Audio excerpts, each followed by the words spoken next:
देश के गद्दारों पर हल्ला बोल। देश के गद्दारों को बाहर निकालो। और कितने यूट्यूबर आईएसआई के हैंडलर। लिस्ट लंबी होती जा रही है, एक के बाद एक पकड़े जा रहे हैं। ज्योति मल्होत्रा, नोमान इलाही, देवेंद्र सिंह ढिल्लन, अरमान, तारीफ, गजाला, यामी। ये वो नाम हैं जो देशद्रोहियों की फहरिस्त में शामिल हैं। इन चेहरों ने भारत के साथ गद्दारी की, भारत की सुरक्षा के साथ धोखा किया, पाकिस्तान को भारत की संवेदनशील जानकारियां सौंपी।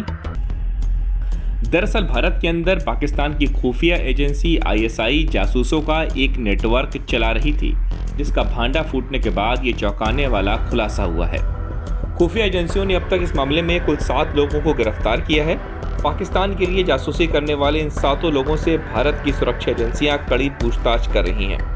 इस लिस्ट में सबसे बड़ा नाम हरियाणा के हिसार की रहने वाली यूट्यूबर ज्योति मल्होत्रा का है, लेकिन खुफिया एजेंसियों को जो ताज़ा जानकारी हाथ लगी है वो बेहद ही चौंकाने वाली है। यही वजह है कि इस जासूसी नेटवर्क का पहलगाम आतंकी हमले से कनेक्शन भी ढूंढा जा रहा है। दरअसल सुरक्षा एजेंसियों को 2 लोगों के बीच एक वॉइस कॉल और चैट्स का पता लगा। पाकिस्तान में बैठे आईएसआई के हैंडलर इकबाल काना और गिरफ्तार भारतीय जासूस नोमान के बीच की एक चैट्स और वॉइस कॉल सामने आई है। इन दोनों के बीच ऑपरेशन सिंदूर के दौरान बातचीत हुई थी, जिस कारण ये वॉइस चैट बहुत महत्वपूर्ण हो जाती है। पहले आपको बताते हैं कि इन दोनों के बीच बातचीत हुई क्या। जासूस नोमान इलाही साहब, प्लीज मुझे माफ कर दो, मेरी क्या गलती है, आप बैठे हो मेरे लिए। आईएसआई हैंडलर इकबाल काना, तू मेरा काम करेगा, अब कब करेगा तू काम, आर्मी के 2 प्रिंट दे दे। जासूस नोमान इलाही, 2-3 बस जनाब। आईएसआई हैंडल इकबाल काना, कश्मीर जाओ और कैंट की फोटो लेकर आओ। जासूस नोमान इलाही, जी जनाब।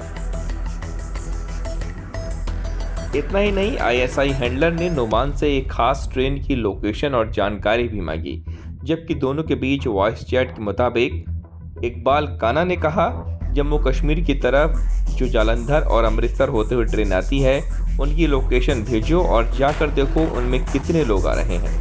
हालांकि इकबाल की ओर से जवाब सुनने के बाद जासूस नोमान इलाही ने अपनी वॉइस चैट्स को डिलीट कर दिया।